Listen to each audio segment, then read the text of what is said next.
안녕하세요. 쓰는 요희, 읽는 범위 책방 희희입니다.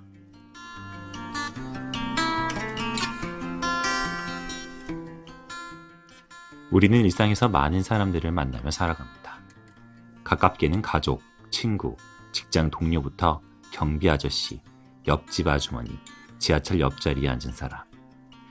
또 넓게는 인종, 문화, 종교가 다른 사람들도 있는데요. 이렇게 다양한 이웃과 관계를 맺고 살아가는 오늘날 우리에게 필요한 건 아마 서로의 다름을 받아들일 줄 아는 유연함과 지혜가 아닐까 하는 생각이 듭니다.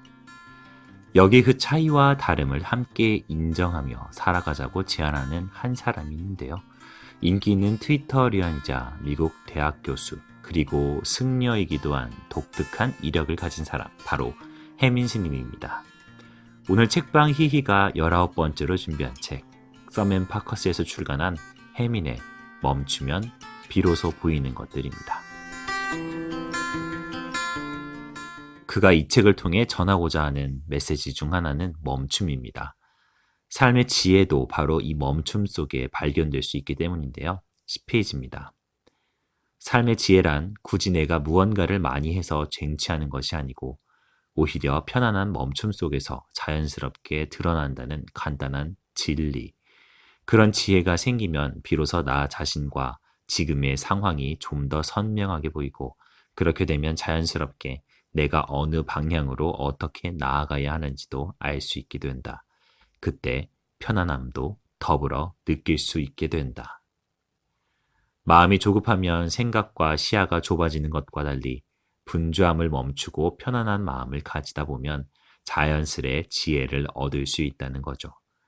그는 인생을 너무 어렵게 살지 말자고 하면서 고요히 마음을 바라보던 30대 어느 봄날 문득 깨닫게 된 세 가지를 들려줍니다. 127페이지입니다. 이 세 가지를 깨닫는 순간 나는 내가 어떻게 살아야 행복해지는가를 알게 되었습니다. 첫째는 내가 상상하는 것만큼 세상 사람들은 나에 대해 그렇게 관심이 없다는 사실입니다. 내가 내 친구에 대해 잘 기억하지 못하는데 그 친구가 나에 대해 잘 기억하고 있을까요? 보통 사람은 제각기 자기 생각만 하기에도 바쁩니다. 하루 24시간 가운데 아주 잠깐 남 걱정이나 비판하다가 다시 자기 생각으로 돌아옵니다. 그렇다면 내 삶의 많은 시간을 남의 눈에 비친 내 모습을 걱정하면서 살 필요가 있을까요? 둘째는 이 세상 모든 사람들이 나를 좋아해 줄 필요가 없다는 깨달음입니다. 내가 이 세상 모든 사람을 좋아하지 않는데 어떻게 이 세상 모든 사람들이 나를 좋아해 줄 수 있을까요? 내가 모두를 좋아하지 않듯 모두가 나를 좋아해 줄 필요는 없습니다. 그건 지나친 욕심입니다. 누군가 나를 싫어한다면 자연의 이치가 그런가 보다 하고 그냥 넘어가면 됩니다. 셋째는 남을 위한다면서 하는 거의 모든 행위들은 사실 나를 위해 하는 것이었다는 깨달음입니다. 내 가족이 잘 되기를 바라는 기도도 아주 솔직한 마음으로 들여다보면 가족이 있어서 따뜻한 나를 위한 것이고, 부모님이 돌아가셔서 우는 것도 결국 내가 보고 싶을 때 마음대로 볼 수 없는 외로운 내 처지가 슬퍼서 우는 것입니다. 부처가 아닌 이상 자기 중심의 관점에서 벗어나기란 쉽지 않습니다.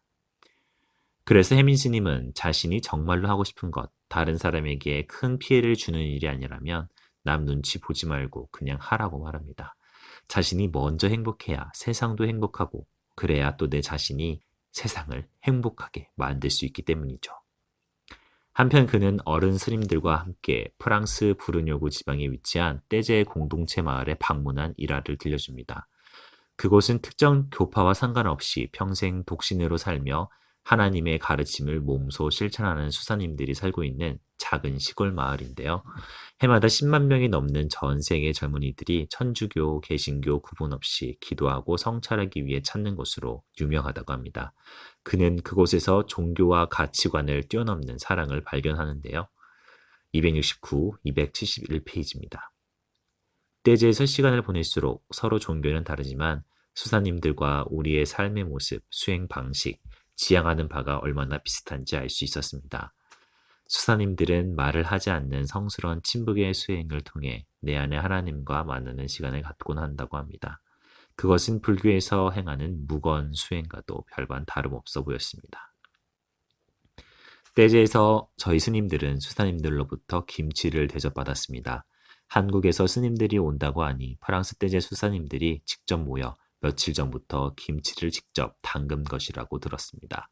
다른 국적, 다른 인종, 다른 종교를 가진 사람들의 방문에도 이처럼 섬세한 배려와 사랑으로 맞이하는 마음, 그 마음을 마치 멀리 계신 친척을 만나고 돌아가는 듯한 기분이 들었습니다. 그분들이 저희를 맞이하기 위해 옹기종기 모여 앉아 배추를 버무리며 김치를 담그는 모습을 상상하니 얼굴에 미소가 피어났습니다. 그렇습니다. 만나보니 우리는 서로 많이 닮아 있었습니다. 뭐라 표현할 수 없는 깊은 유대감과 즉각적으로 느껴지는 친밀감.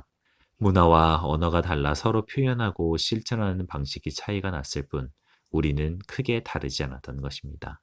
진리를 구하는 사람들은 이렇게 통하고 우리도 모르는 사이 서로 닮아가는 것이 아닌가 생각했습니다.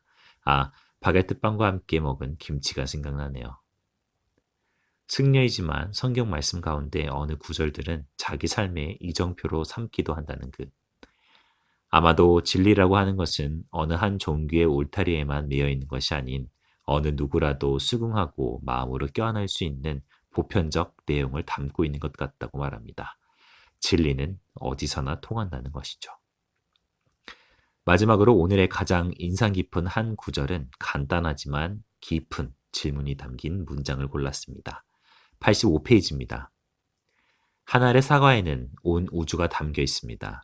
땅의 영양분, 햇볕, 산소, 질소, 비, 농부의 땀이 들어 있습니다. 온 우주가 서로서로 의지하며 살아가고 있습니다. 내 안에는 그럼 무엇이 들어가 있을까요?